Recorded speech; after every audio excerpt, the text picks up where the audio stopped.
Buckeyes are back on the field this weekend, and the Buckeye Breakdown podcast is back and ready to start.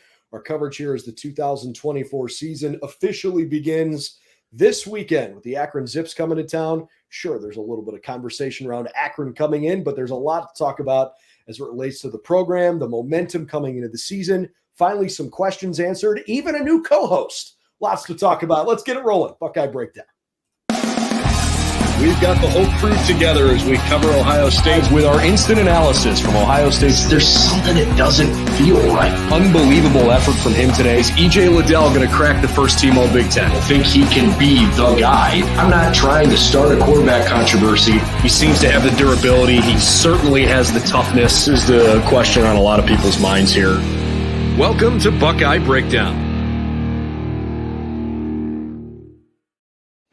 What's up, everybody? Welcome back to the Buckeye Breakdown podcast, and happy 2024 football season. All the water cooler talk all off season amongst everybody in Ohio State's fan base. It's finally time to put a lot of that to rest, and now we can actually talk and focus about some of the football that's actually in front of us, which is what we certainly prefer in the meantime. Although, frankly, sometimes the reality TV show that sometimes it feels like college football can be at least as entertaining as the games themselves. If this is the first time you're joining us, glad to have you. I'm Brendan Gulick, Anthony Moeglin back again this year, and we have a new co-host on our show. It's former offensive lineman down at The Ohio State University, Kevin Woidke. Kevin, we're going to give you the first word since you're the new face.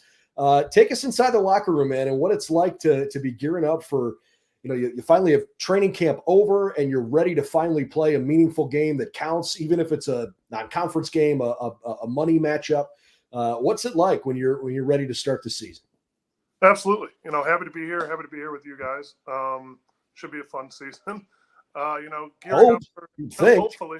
It's been a fun off season. Let's hope it continues. Gearing up for a game like this. I had the luxury of gearing up for Indiana week 1 all the way through to Hawaii week 1. So it's kind of just the ability to hit somebody new. You get the whole stadium packed. You've played in it a couple times, done some mock games in there, but there's no one in there. You got your spiders on. You're just kind of going through everything, getting a feel for being in a bigger stadium, not being out on the grass fields of the Woody. And then you have the ability to go out and hit somebody new. It's the only sport you get where you legally are allowed to assault people. So it's definitely fun to not do it to the brothers in the locker room and go do it to some other people that have spent the whole summer getting ready to do it to you. Man, I'm so excited for our fans to have you on the pod this year because, I could talk about it. I played a little college football at a small school, right? And the biggest crowd I think I ever played from was in front of a packed house. I think the total was 9,000 people at it. You certainly, Kevin, have experienced a much larger crowd in much crazier environments. And my favorite part about this week specifically was that, you really watched your foes, right, who were the offense versus the defense. You battled day in and day out all of camp. And then in one day, right, you flip the calendar to week 1, and those are your brothers, man. You don't have any bigger fan than if you're on the offense, your defense is your biggest fan. If you're on the defense, the offense is your biggest fan. And it's just so amazing. That was always my favorite part, that transition. And it happened just like that. That final training camp meeting ends, and it's like, all right, these are my brothers now. We're about to go to war for hopefully 16, 17 straight weeks this year, and come home holding the trophy. So, man, this is awesome. It's the best time of the year, getting everything rolling, getting this season all kicked off and underway. Absolutely. And the cool thing that we're going through right now, it's not even just an Ohio State thing. It's just there's a lot going on in college football. This is the first year of the expanded college football playoff. This is a really, really veteran team with Ohio State that has, the same goals they always have. They expect to be right there at the end of the season. They expect to be a national championship contending team. And by all accounts, they should be. But boy, doesn't the mindset shift a little bit, because maybe it used to be like, hey, you can't afford to lose a game or you're probably going to miss the playoff. And now it's like, well, you could absolutely lose a game and still clearly be one of the 12 best teams in the country, and you're going to get in. And so, the roster construction is different. The NIL stuff especially in Columbus right now, is on a level that I think everybody kind of imagined it could get to, but certainly we haven't seen yet. You're focused on health and longevity, and if you want to play into mid-January, that's a different mindset than hoping you win the Big Ten title, expecting you can do it. But if you stumble, like the last few years, has seen happen, it feels like a totally different approach. It feels, frankly, a whole heck of a lot more like the NFL than it did college football. And so I'm excited to watch this season unfold, because you think the talent's there, you think the leadership is there. Maybe we start the show kind of talking about some of the question marks that Ohio State had going into the offseason that I think realistically have been answered. Certainly on the offensive line, Will Howard named the starting quarterback a couple of weeks ago. Ryan Day in his press conference today talking about Tegra Shabola going to be the starting right guard. Sonny Styles making a position change. He's going to play linebacker now, and Sonny looks enormous compared to where he was 12 months ago. Jeremiah Smith, the first true freshman that's going to start on the offensive side of the ball since Ryan Day took over as head coach. He's going to be a huge part of this offense. Will it be more Travion? Will it be more Quinshon Judkins, who's transferred in? There are still some questions about productivity to be answered. But as you look at the things when this team was last on the field in the Cotton Bowl, you had quarterback play that didn't look very good, largely because Lincoln had taken no first-team reps or basically no first-team reps all year, in an offensive line that had probably its worst performance in a long, long time, and a defense that had its hands full against a good veteran Missouri team that was playing in what felt like their Super Bowl. You are a good team and you beat the Buckeyes. That's a program lifting victory. So yeah, I think Ohio State is kind of ready to just put 2023 behind it and say, let's get this thing started here. Man, I'll tell you what, the thing I'm looking forward to the most this year, and it ties into everything you just said, is that the conversation really surrounding this college football season is new playoff. I think for me, the aspect of the year that I'm really looking forward to seeing is that this is the first time since the NIL has been a thing that teams actually feel like they have a strategy behind it, right? They're not just figuring it out. It isn't just like you're the wild, wild west of what people have been calling it. And Ohio State's a prime example, right? Really committed to it, really bought into it, and built one of the best rosters you may ever see. This roster, top to bottom, is one of the strongest at every position, right? And I'd say the two question marks on this team is at the quarterback position and at the offensive line position. And for me, the conversation starts and ends with Will Howard, right? He's shown some really, really, really good things, at Kansas State. He's a very, very good player, but he hasn't had two things that he's going to have at Ohio State. The first is the weapons that he's going to have at Ohio State. This receiving core and this running back group are so darn good. And it sounds like a broken record. Everyone's been saying it for years. Ohio State's had the best receivers. Well, it's certainly wide receiver U, and they just reloaded it for this year. Obviously, you got J.J. Smith, who's going to be the freshman phenom. Talk about an 18-year-old being one of the best athletes on the field on Saturday afternoons is going to be just absolutely crazy. And then the wily vet, Emeka Egbuka, just kind of picking up where he left off, and then the rest of the crew just kind of falling in behind it. So Will Howard's going to have that at his disposal, along with two of the best running backs in the country, right? Travion Henderson, Quinshon Judkins. How do you stop that group? And the only person that can do that is in the backfield. And I don't expect him to. I expect him to be great. But what he's never had before is the expectation of being the number one team in the country, of being the, kind of the keeper of the Block O, if you will, because he's going to have that expectation on his back this year. And it's going to be exciting to see how he adjusts to it early and then how he continues to grow with it, because it will be a little bit of an adjustment period. But I'm so excited because what Will Howard brings to the table is a special skill set, kind of that Josh Allen-esque skill set where he can run right through you, but he can also throw it over your head. So I'm excited to see the elements and how they're able to utilize his skill set, this upcoming season. Absolutely. And, the offensive line, you need five guys to perform perfect every single play for it to work. That's just it's the only position on the field. I mean, it really is. You can have 10 guys on defense mess up and one guy do the right thing and they make the play. Like, offensive line needs to be cohesive. They have their anchor in their center. I mean, I think of all the transfer guys, they combined for 100+ games started, games played in. and that's just guys that transferred in. So it brings a lot of depth. It brings a lot of experience to the table. I think Will Howard is kind of the guy to drive that force, but I think with an offensive line like we have this year, and with the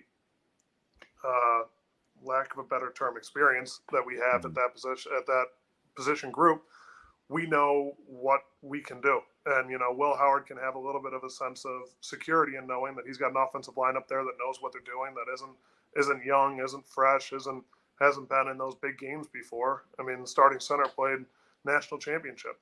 Like, I mean, that's just how it is. So, you're gonna be behind a line that really can protect you and give you call outs where you don't have to worry about, oh, do I got to make sure they know that this backside linebacker's coming? No, because they've seen it before and they'll know what they're doing. Yeah. And I think that's a place I want to really pick your brain, Kevin, because, there are, I guess, questions answered in terms of like who's going to play where. And maybe it wasn't a, complete overhaul necessary. Simmons and Fryer are your tackles. Donovan Jackson at left guard. I mentioned earlier, Tegra Shabola wins the starting job at right guard. And to your point, Seth Moeglin comes in as the starting center. I think the other part of this is that they get, no offense to Akron or Western Michigan or Marshall, probably not going to see a wicked good pass rush from those three teams. And you've got a bye week in there. You kind of have a month before you even play a Big Ten game with Michigan State for those guys to gel a little bit. And for Will being the starting quarterback at Ohio State for the first time, I don't expect it to look unbelievable when they take the field on Saturday. Frankly, I don't need it to. I don't think anybody really wants to see a finished product. You're supposed to be able to grow through the season, and the schedule for Ohio State this year is set up that they can kind of work their way through that. But the question that I wanted to get to, Kevin, is more like, what are the challenges of, okay, you've gone through camp, you kind of get to know each other's tendencies, but like game speed is a different thing and game environment is a different thing. How difficult is it when you've got a group of guys that haven't played, like Donovan Jackson had, Jackson Simmons on his left hip all year last year, right? But he didn't have Seth Moeglin at center, and Tegra didn't play a lot last year, and Josh Fryer didn't play next to Tegra. So just walk us through some of the challenges. What are the hiccups that you could see that maybe get masked on the scoreboard a little bit if you beat Akron by 50 points? But realistically, if you're trying to build a national championship caliber team, the things that you really need to pay attention to.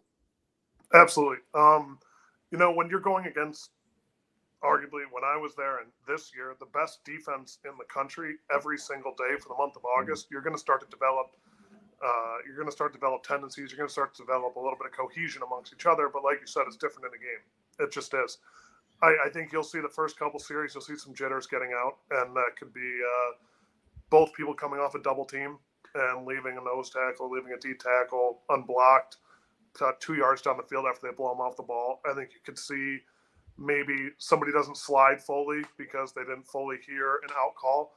I think you can see a few different things from that avenue, but I wouldn't, based on who returned the defensive side of the ball, and especially on the defensive line side, I wouldn't be surprised if you saw an offensive line that goes out there and just looks to dominate. They've heard the noise all offseason. They know what is expected of them, and they know that they haven't been the offensive lines of 22, 21, 2019, because 2020 is hard to gauge. I mean, they played 6 games, but that's just the reality of the situation of what it was. And I think they're gonna have a special emphasis on what they want to show to people, especially against Akron, and they're going to hone in really a domination effect, I think, personally, based on, talking to some of the guys down there and stuff like that, of they've heard the noise and they're ready to get out there and show the world what they can do. The other thing you might be able to see is just they might be too eager. They might jump off a double team quickly because they want to get to that linebacker and want to get on him, and they're excited and they're ready to go. And then the D tackle falls off the block and makes a tackle, or they run too fast past the linebacker and miss the block. Like, that's what you'll see. You might see mistakes going 100 miles an hour because they're excited to be out there. But I think as the weeks go on and as they get used to it and as they start to get into the routine of the season, I think you're really going to see a special group this year. You hear that, Ant? linemen can run 100 miles an hour. It's pretty darn good. They make them something in the water down in Columbus, man. It's something down there. Now, Kev, one of the things that I always find interesting, and I played with a couple centers that I was really close with. Right, my first year was a guy that I had great chemistry with. My junior and senior year was a guy who's now he's a freaking doctor now. You know, he's a very smart guy, and we were this close. I'm really interested to see the relationship between Lindenbaum and Will Howard, because they are just two. McLaughlin. Oh shoot, yeah, McLaughlin. So I'm excited to see that new relationship because that they are two new guys, right? Two new guys of the program, and not to say that it's going to be a problem, but just to say that, hey, that's going to be an area of growth where maybe there's going to be some communication where you see them on the field trying to talk to each other, or even on the sidelines. Hey, maybe I saw it, maybe the quarterback saw it one way and he saw it another way. Just like I'm excited to see the growth there between those two, because that's going to be an element of something that's brand new to those guys. They've known each other now for just probably over a couple months. So it'll be cool to see how their relationship kind of grows. Mm-hmm. Yeah. And listen, I think I don't want to go too far down like the recruiting path here, but there's probably an element of an offensive line that can go out and play really well and keep Will Howard clean and not have a lot of, contact behind the line of scrimmage when Travion or Quinshon or even James Peoples is running the ball. Like if they can go out and kind of assert themselves as what their expectations are of being the premier line in college football, it'll probably take a little bit of heat off of Coach Fry, who right now in this offseason has had some misses in recruiting. There's a lot of people wondering what's going on with the offensive line play. Kevin, you kind of alluded to it. Maybe it hasn't been, as strong the last few years. It certainly hasn't been good enough in the last game of the regular season the last 3 years. That group asserting themselves, I think is a really telltale sign of what this team could be. And it would be great if they came out and did that early, but they need to be able to do it as the season progresses. In the meantime, the biggest reason, I guess, why a lot of Ohio State fans feel that this is a national championship caliber team is because they had a whole bunch of players on the defensive side of the ball that are slam dunk NFL caliber players that said, look, we're not done. We haven't brought a pair of gold pants back. We haven't won the Big Ten title. Like, this isn't how we want to go out.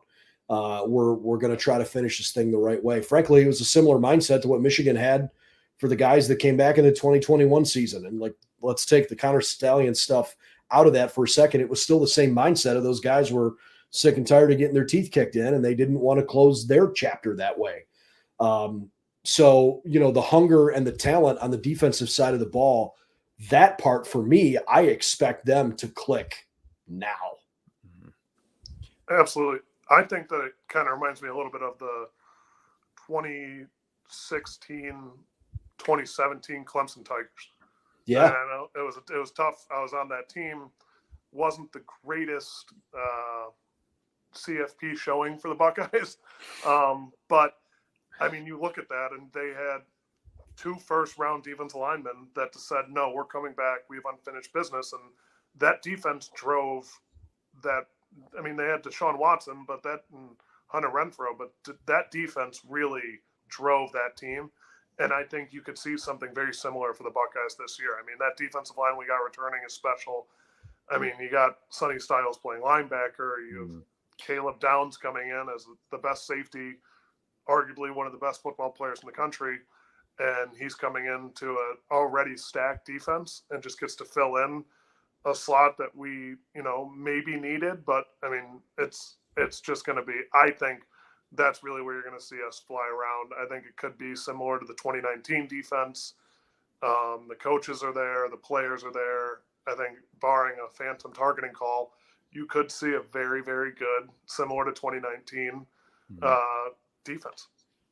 No, for me, Denzel Burke is the name that comes to mind. We watched him at the end of last year, really become the voice of that defense, and not maybe not so much become it, right? He probably was that behind closed doors, but towards that, throughout the entire season, you could just see him, just lead that defense, lead that group. And for him, he's an elite player to begin with. And for him to come back and say, hey, no, I'm coming back. And he led the charge of getting all those veteran guys back.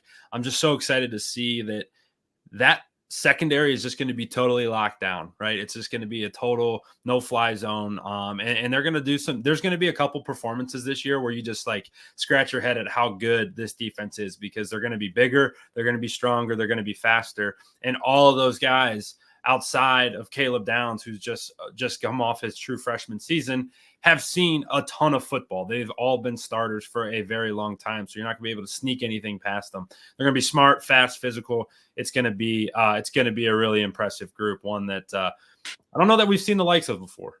Well, I certainly haven't seen it in a little while. I mean, and you can go so many different directions, but like the two guys that I'm actually probably most looking forward to watching this year. First, our Block O recipient. I want to see what Cody can do. There's been a heck of a lot of attention the last few years on Tommy Eichenberg, and for great reason. Tommy's gone. That's the nature of college football. Eventually, for one reason or another, graduation, NFL draft, transfer portal, whatever, like the rosters change. And this is a guy that was the anchor of your defense and a guy who was like the life of your defense, whose energy and passion and desire to just go play the game the right way were at the forefront. I think the best way I can describe what I used to see from Tommy in this era where there is as much a difference as ever between guys that like being football players and guys that like playing football. Tommy likes playing football. There's a reason he's playing on Sundays. He does it the right way. And he's been such a focal point. Those are big shoes to step into. So the evolution of that is going to be a lot of fun for me, and I'm looking forward to seeing how Cody does that. And then Jack Sawyer for me is, another guy that I really want to see big things from this year, because, from the very beginning of Ryan Day's tenure, Jack has been there, going back to when he was in high school and signed and, was the guy to help bring this recruiting class together. And I think Jack has had a nice career. I think he's been a good player at Ohio State with some great moments and some moments that were maybe okay. But his counterpart, JT Tuimoloau, has probably gotten, for me, at least my perspective, has gotten a little bit more of those big highlight plays. You think about like the Penn State game a couple years ago. It almost felt like JT won that game by himself, right? Mm-hmm. Jack Sawyer, I think, has that potential, and I want to see him have some explosive plays, game-changing, game-wrecking type plays, because he's capable. And if he can do that, you think about it from an offensive coordinator perspective, like there's got to be some element of pick your poison. Where do you want to go? What do you want to do? And there's probably only a couple teams across the country that are capable of beating Ohio State. Most of the conference isn't capable of, that's not what the coaches are going to say. That's not what the players are going to say. But the reality is most teams are not capable of beating Ohio State. But if you can have a couple of those kinds of key players have massive performances, I think the goals are pretty realistic. I would peel it back even further. I don't know that there's many teams that are capable of scoring on Ohio State. Like when you look at those guys, you look at that defensive line, you're like, all right, as an offensive coordinator, it's like, where do you start? You're like, all right, you hear every OC always talk about, all right, we start with this guy. If there's a star on the team, right, you start your blocking scheme at JT Tuimoloau. Okay, cool. Double him. Single up the rest of them. Yeah. Good luck. Yeah. Appreciate it. Yeah. Tyleek, you're going to like that, being singled up all game long. Good. Go crazy. Right. It's like, all right, where do you start? And then you're like, okay, let's add a couple guys to protection. You add a tight end and maybe a running back to protection. You're going to beat that secondary with 2-3 receivers. Yeah. Good luck trying to do that. Oh, we're going to run it down your throat. Nope. we're not going to do that because your D line's crazy. And now your linebacking core, it has Sonny Styles, who is one of my favorite, I think, players on the defense. He's built like a robot, and he is just, again, bigger, stronger, faster than everybody. And now I think playing a position that suits him very, very well. It's just going to be unbelievable to watch that group and that unit, kind of go to work on Saturdays. Absolutely. Yeah. And that you guys kind of took everything that I was going to say, but I'll try and fill with something else. Where do you start it, Kevin? Kevin, where do you start? You're blocking it up. All right, Coach Kev, what are you doing, right? Where do you start? I mean, you're going double tight end set and trying to pin those DNs and run around the edge and hope that someone misses a tackle. I mean, I don't know where else to start. I mean, that defensive line is, and it's deep too. It's not just them. Like, we have 3 defensive tackles that would be the first defensive tackle on any team in the country that isn't Ohio State. Like, that's crazy to think about. Just play with them once in NCAA 25 and you'll see what I mean. Like, you can't run the ball, you can't throw the ball. You just hope you return a punt for a touchdown just to get some points on the board. I mean, it's crazy. I just think that, the depth is kind of the biggest thing. We really have a very deep team in many different avenues. I mean, imagine a double running back set with Judkins and Henderson. What? I don't think anyone's seen that in college football in years since I don't even know when. I mean, that's just. Would you say Reggie Bush, Lendell White? Is that when it goes back to? Maybe, but I think these guys are better than both of them. I mean, maybe not Reggie Bush, but I mean, like a combo. If you're going to combine 2 guys in any era of football, Joe Mixon and who is the other one in Oklahoma? I can't even think of him. Is it Perion Strong? Maybe I don't know. I wish I can't even think of it. But like, that's you're talking to you got the 2 wrong guys for that answer. Like you don't know. Like you just don't know. I don't know offenses during my time. I was the only sheet I looked at was defensive guys. But I mean, that's just what it is. That's the reality of the situation. And I mean, there is nowhere to start. And I think part of this too, though, is like, how does the Chip Kelly factor play out? Like, looking at this offense is going to look so different, right? I mean, what if you have 2 running backs, no tight ends, and 3 receivers? Right. I mean, they've made a big deal of the fact that every quarterback on this roster, including Will Howard, can run 21 miles an hour or faster. Are you going to see some triple option type stuff? They've made it pretty clear, at least in my opinion, they want to move the quarterback. And so this isn't going to look like the CJ Stroud offense where like CJ was kind of mobile, but almost always refused to use his feet to pick up yards. Justin would run a lot, but clearly had the arm talent. Certainly isn't a Dwayne Haskins type offense where like he just sat in the pocket and, threw rocket launchers all over the place. I can't wait to see how it evolves with Chip.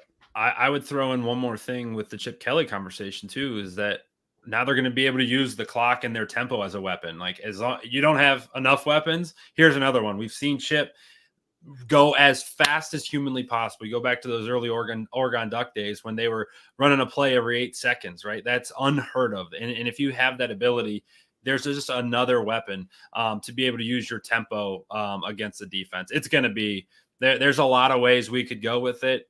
Regardless, it's going to be something to watch. It's going to be a sight to see. That had to be a terrible first 2 weeks of camp for those offensive line.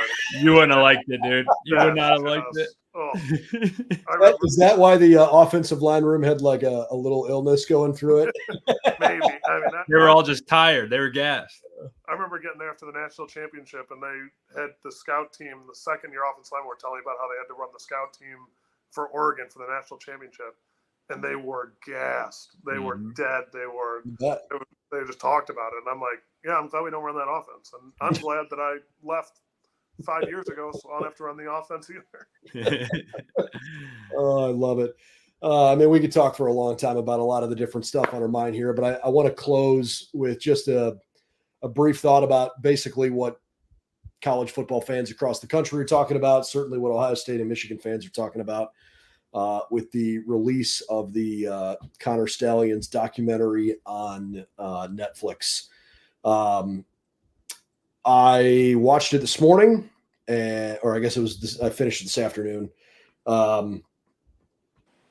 Man, There's some things I just don't know what I'm comfortable saying in public. There are some things I'm happy to say, I guess. I just it really irritates me, and a lot of other people I think feel the same way. If you haven't watched the documentary, I highly suggest that you go do it. I will say this: I thought the documentary itself was like extremely well done. It doesn't answer every question because there's a lot of questions out there that we don't have any answers to yet in general. Obviously brought it up to, current day speed. I mean, even at the end of the documentary, there was like a text on the screen that said, hey, on August 25th, 2024, the NCAA sent a notice of allegations or whatever to Michigan. So, I mean, it's, that was literally 48 hours ago. But yeah, I mean, for folks that haven't followed and haven't seen the true, like, who is Connor and what was he all about and all that stuff. I mean, I saw it written earlier today that he was kind of called an obsessive fanboy. I would take that stance plus some. Yeah, not good, and further amplifies my feelings from last year when I said that this thing should have gotten squashed way more quickly and way more firmly than it did. Yeah. I haven't watched it yet, so I will throw a hand up there. All I know about it is the stuff you see on social about it. It is on the list of things to do, but one of the things you see about it is this guy, like, just was like you said, just a crazy fan who just was like, it was his life's goal to help Michigan football. And I, for one, am excited to watch it because it's one of the most bizarro world stories that you'll ever hear, that we've heard, and that, who knows how it's going to finish, but holy cow, what is just a wild deal that we've lived through these past couple of years. Kevin, what would it have been like to be on the team during that stretch? Like, how would that have sat if that news had broken 5, 6, 7 years ago and you're in the locker room? How do you think that sits with you? I mean, it would have made a lot of things make sense. It would have made sense why they had 83 or under 100 rushing yards at halftime and then came out in the second half and had 5 big plays and combined and they ended with 350 yards that day. Like, it wouldn't have sat well. I mean, I remember how the locker room was when we found out Baker Mayfield stabbed the middle of the field with a flag, and we didn't find out until like after we were all on our ways home, and what we would have done if we knew in the stadium what was going on. Yeah. I couldn't imagine what's going through their heads. I really couldn't. They can't look at it and use it as an excuse, and I don't think they are. They can't be like, oh, well, this is why we lost. I mean, end of the day, I could show you the play every single time, but if I execute it perfectly, I'm going to run it down your throat. I mean, that's just how it is, and that's kind of the mentality they have to have. But it definitely lights a fire. I would say at the least. And the little bit I saw of the Stallions documentary, it was interesting, like watching him, like watching the trial scene of him on, sitting there, and he's like, I do not recall. I mean, it felt like I was watching Wolf of Wall Street. What are you doing? Him on the sideline. He's lying through his teeth, man. I mean, there's a video of him on the sideline. Like, were you on the sideline at Central Michigan? He's like, I do not recall. I mean, I could see the Twitter memes going crazy right now of just. And yet you recall the thousands of signals that you memorized? I mean, he had a manifesto. It was termed a manifesto. I mean, what do you think? I agree with you. If I got deep into it, maybe not the best platform to do it. If you want to grab a beer at Roosters, maybe I'll have a little bit more to say. Yeah, that's kind of where I'm at. Yeah. But anyways, I think any reasonable person can watch that and feel like, yeah, this whole thing feels a little slimy, and like, he's really good at it. I'm not denying his mental acuity. Really bright guy, really disciplined guy, pretty impressive, elaborate scheme. But like, there's a reason that it feels slimy. They cheated, and that's that. So, yeah, I want so badly to put that all in the rearview mirror, and I don't know how much the team ever talks about any of that behind closed doors. It doesn't really matter. They got to go out and just control what they can control now. You can't live in the past. But it sure is pretty frustrating.